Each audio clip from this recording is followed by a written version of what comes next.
Mukhang malapit ng aprubahan ng PBA itong trade kung saan magdadala kay Cedric Barefield dito sa San Miguel Pier kapalit si Terence Romeo at dalawa pa raw na trade assets. Hindi pa maliwanag kung sino yung nabanggit. Ayon dito sa artikulo na lumabas dito sa Spin PH, mukhang determinado ang SMB na makuha itong si Barefield at tatapusin daw yung trade negotiations dito sa gagawing annual meeting ng mga Board of Governors sa Japan. Dito raw ay paplansyahin na kung sino ang magiging kapalit ni Cedric Barefield bukod dito kay Terence Romeo. Para doon sa mga nagtataka kung bakit papayag ang Blackwater dyan, gayong alam ng lahat na ito'y farm team ng MVP Group. Ayon sa balita na outbid daw ng SMC itong MVP Group pagdating dito kay Barefield.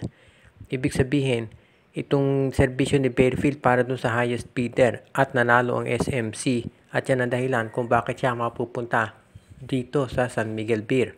Ang isa pang balita, ito daw si William Navarro tuloy na rin dito sa San Miguel at baka daw ang maging kapalit ay si Jeron Teng at si Jericho Cruz.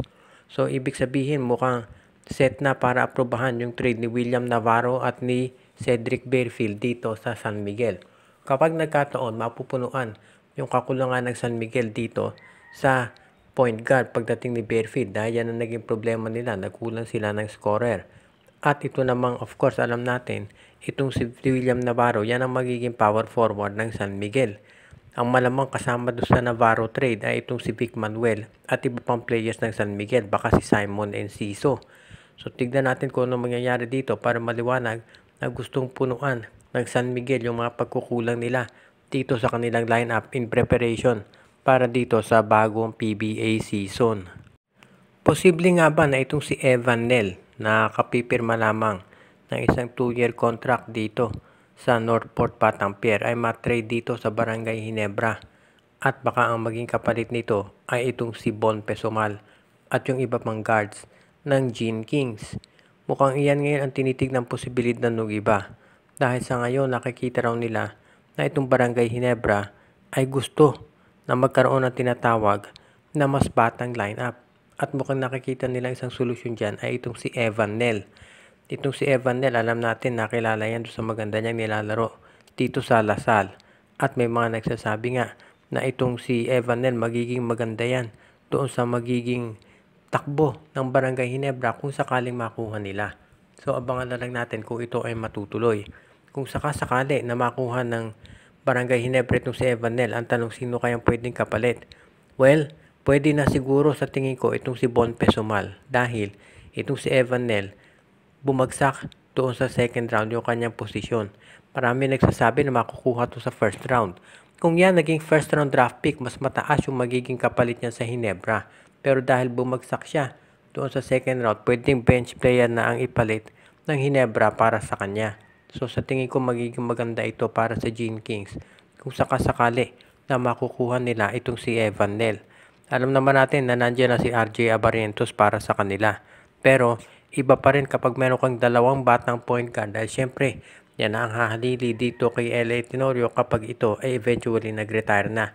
Kung meron kang Abarientos at Evan Nel doon sa backcourt mo, magiging sigurado na yung future ng backcourt ng Ginebra. At syempre nandiyan pa yung mga batang players katulad ni Isaac Go. Dito si Stephen Holt magiging gandang addition din yan dito sa koponan ni Coach Tim Cone, kaya palaban na Ginebra. Itong Converge Fiber Exercise ay tanggap na yung posibilidad na itong si Justin Baltasar hindi maglalaro ngayong Governors Cup dahil may commitment pa to dito sa MPBL. So tignan natin kung ano ang gagawin ng Converge ngayon. Mukhang hindi pa sila magiging full force dito sa Governors Cup dahil ang balita natin maski itong si Ben Phillips hindi pa rin makapaglalaro. So ganun pa man, pagdating ng Commissioner's Cup mukhang halos kompleto na sila. Although ito si Ben Phillips baka sa December pa bumalik, hindi pa natin natitiyak, baka mapaaga yan.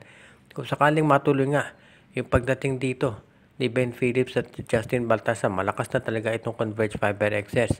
Dito natin titignan mabuti kung anong kayang gawin nitong Converge ngayon dahil syempre lahat ng mata sa kanila nakatingin. Yan nga ang dahilan kung bakit nagpapalakas ng husto itong San Miguel, Ginebra at ang Magnolia Chicken Templados at yung mga big men nila ay kinukuha na lahat mula dito sa Northport at Terra Firma. So tignan natin kung anong mangyayari ngayon dito sa Converge. Ang maliwanag, yung mga movement sa Converge ay hindi pa tapos. Medyo natatagaran lang sila dahil syempre kapag independent team ka, matagal ka makakakuha ng mga trades, hindi katulad pag SMC o kaya MVP Group. So abangan na lang natin kung anong gagawin ngayon nitong Converge Fiber XS. Sinabi ni Coach Aldin Ayo na ready na sila talaga na maglaro ngayon at sabi nga nung iba, worth it daw yung ginawa pag-tank ng Converge dahil talagang mahusay na player itong si Baltasar. Magkakaroon ng Twin Towers itong Converge. At itong si Baltasar, ang laro niya kasi pwede rin yan dito sa 4. So pwedeng sabay itong si Baltasar at si Arana at center si Arana, power forward si Baltasar. Maraming nagtatanong kung paano magta-translate yung laro ni Baltasar dito sa PBA kumpara sa laro niya sa MPBL. Well, sooner than later makikita natin yan. Pero confident ako na magiging isang force to reckon with itong si Baltasar sa PBA. Ang Magnolia Chicken Templados ay hindi pa tapos gumalaw. Iyon nga lang ay tumitingin sila dito sa mga kasalukuyang movements at tinitignan kung kailan makakakuha ng magandang tiyempo rather. Sa ngayon kasi itong PBA Board of Governors ay magkakaroon ng annual meeting diyan sa Japan at ang balita, diyan tatapusin yung mga trades na gagawin ng San Miguel. Nakagawa na ng major moves itong TNT, alam natin nakuha si Rain ng Batak. At itong Hinebra, si Stephen Holt, yung first round pick ng Terra Firma and of course, alam natin, nakuha din nila si Isaac Go. Itong Magnolia, nakuha na si Xavier Lucero. So, iintayin muna itong San Miguel. Kapag natapos na itong sa San Miguel, tsaka ulit gagalaw ang Magnolia at kukuha ng iba pang players. Hindi pa maliwanag kung sino ang tinatarget ng Magnolia. Ang maliwanag lamang, ang malamang matrade dyan ay itong si Calvin Abueva plus itong si Rom De La Rosa. Yan ang mamukhang nasa trading block ngayon itong Hotshots. Hindi pa natin natitiyak kung itong sila Russell Escoto, si Jackson Corpus, at si Jerick Anmisi at si Jerick Balanza matitrade din. Pero dyan natin makikita na maraming trade assets itong Magnolia Chicken Templados. Kaya dito natin masasabi talaga na isa sila doon sa mga teams na magiging isa doon sa malamang na contenders dito sa Governors Cup kapag nagkataon. Dahil dito masasabi natin na talagang itong Magnolia ay tuluyan ang magbabago pagdating dito sa approach nila sa kanilang lineup. Tignan na lang natin kung magkakaroon ng mga takers dito para kay Rom De La Rosa.